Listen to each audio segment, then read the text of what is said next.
As an in-game player whose goal is to teach and guide new players inside of Destiny 2, I can't possibly recommend farming a fine memorial, as it'd just be a waste of your time by the time you are an in-game player. Now don't get me wrong, a fine memorial does have some nice perk rolls, things like auto-loading, subsistence, field prep, and ambitious assassin in the first column, followed by frenzy and one for all in the second. But it simply being an arc machine gun mean it has to somewhat fill a niche inside the game that the Seraph Saw can't, and unfortunately, a fine memorial cannot do that despite its great perk selection.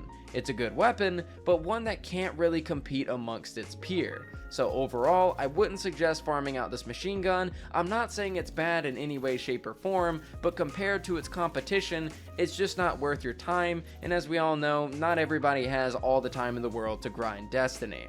Now moving along from the Moon machine gun, we have ourselves the Dream Breaker Adaptive Frame Fusion Rifle.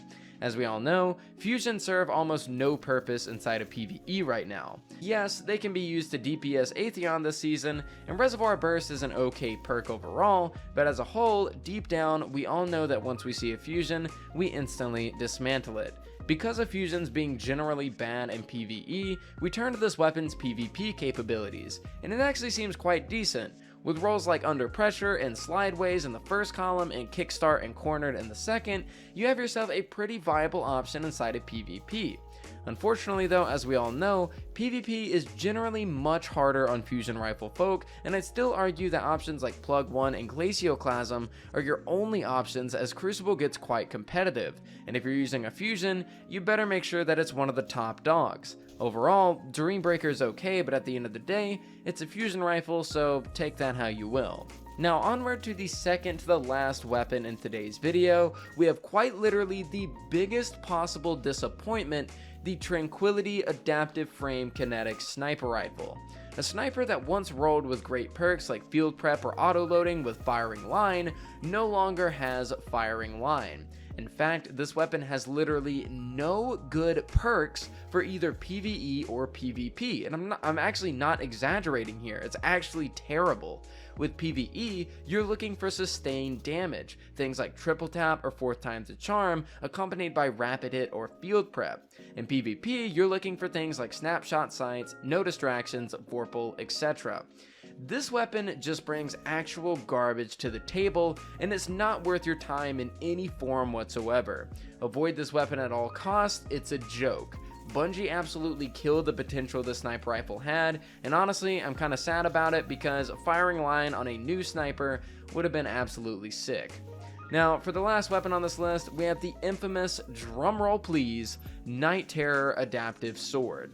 To sum this weapon up perfectly, it's not a vortex or a caster frame sword, and unfortunately that instantly makes it trash tier. Regardless of the perks and regardless of the element, it's just outclassed in every single way for everything.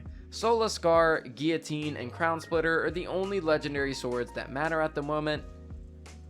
Sola Scar, Guillotine, and Crown Splitter are the only legendary swords that matter at the moment, and Night Terror definitely isn't going to change that. It's just another sword that got added to the loot pool, and it brings nothing unique to the table. And guys, that's pretty much it for this video. Apologies for it being a bit on the longer side. At the beginning of the video, I definitely had quite the spiel about how to get your hands on essences and how that entire farming system worked. As I did say at the beginning, I haven't seen a single creator really go over that in one of these videos, and I know there's a lot of new players, and I try to teach new players the best that I can to form them into the best of in-game players that they can possibly be. So I didn't want to just keep that, information out of the video or cut this video up into 2 parts and try to maximize on views. I'm just trying to get a 100% complete guide out there and get good information to you guys that are watching at home. But guys, that's pretty much it for this video. I hope you all did enjoy. Guys, that's pretty much it for the video. Thank you all so much for watching. I really do appreciate it. If you did watch up into this point, you were an absolute cutie, and I love you so much. Guys, thank you for watching, and I'll see you all next time. What up, you nerds? My name is Fallout, and maybe it's because I wanted a challenge, or maybe it's because deep down, I'm really a masochist. One way or another, you all gave such great feedback on the Rumble video that I decided I was gonna go even further beyond. Today, God help me, we are playing 50 games.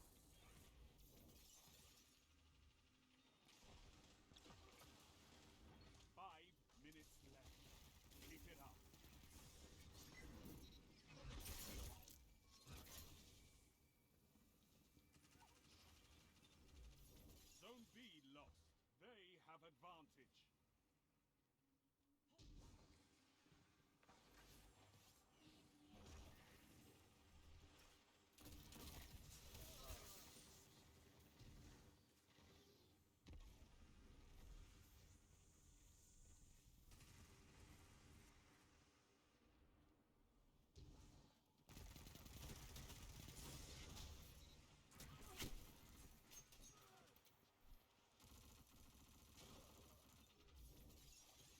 You have advantage.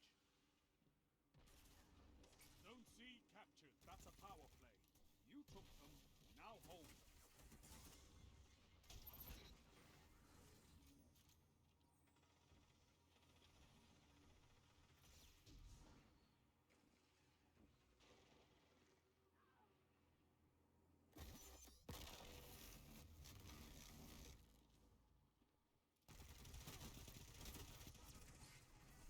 Zone C lost.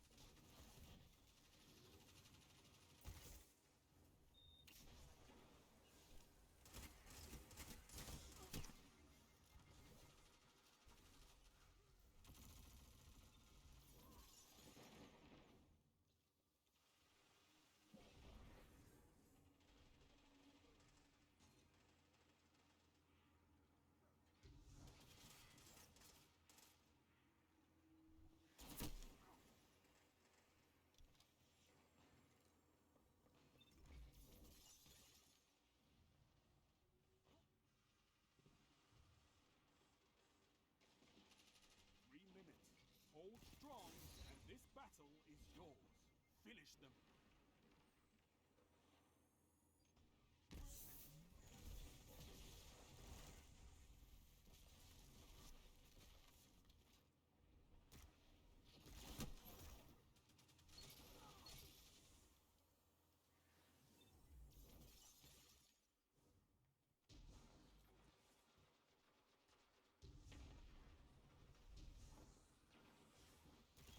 Victory well executed.